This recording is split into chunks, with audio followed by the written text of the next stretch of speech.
நீங்கள் எப்பொழுதாவது யோசித்ததுண்டா? ஏழைகள் ஏன் எப்போதும் துன்பப்பட்டுக் கொண்டே இருக்கிறார்கள்? அரசாங்கம், அதிகாரிகள், பெரியோர் எல்லாரும் இருக்கும்போது ஏன் இன்னும் எளிய மக்கள் அழுகையில் வாழ்கிறார்கள்? சூப்பர்மேன் போல ஒருவர் வந்துவிட்டால் இந்த துன்பங்களை எல்லாம் மாற்ற முடியுமா? நீங்கள் ஒரு மாற்றத்தை உருவாக்க முடியுமா?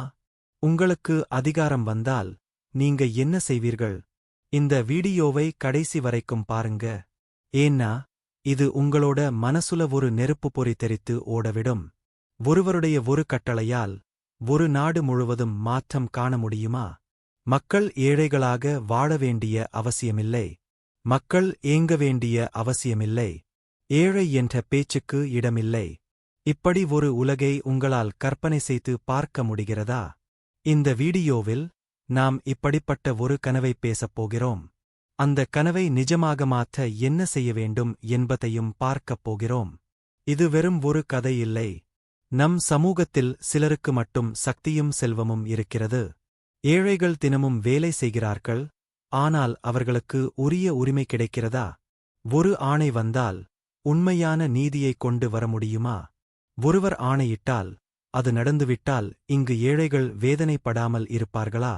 ஒரு தவறு செய்தால் அதையும் தெரிந்து செய்தால் அவன் தேவனானாலும் விட மாட்டேன். ஏன் இது உண்மையாக நடைபெறுவதில்லை?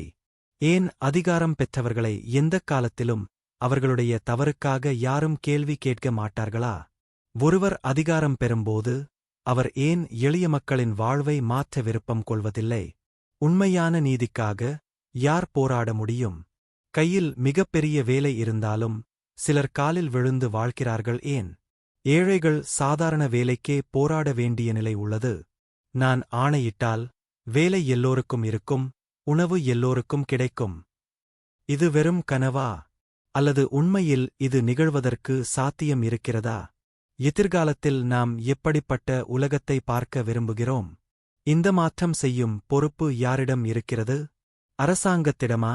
அதிகாரிகளிடமா? தனி மனிதனிடமா? கடந்த காலத்தில் யாரெல்லாம் மிகப்பெரிய சமூக மாற்றம் செய்தார்கள்? இயேசு உண்மையின் வழி. காந்தி அமைதியின் போராளி. நாம் என்ன செய்யப் போகிறோம்? இந்த உலகத்தைக் கடைசி வரைக்கும் மாற்றப் போவது யார்? அரசியல்வாதிகளா? பணக்காரர்களா? அல்லது நீங்களா? முடிவாக மாற்றம் வேண்டும். உங்களால் அந்த மாற்றத்தை கொண்டுவர முடியுமா? உங்கள் மனதில் உள்ள நெருப்பை வெளியில் கொண்டு வாருங்கள். நான் ஆணையிட்டால் அது நடந்துவிட்டால்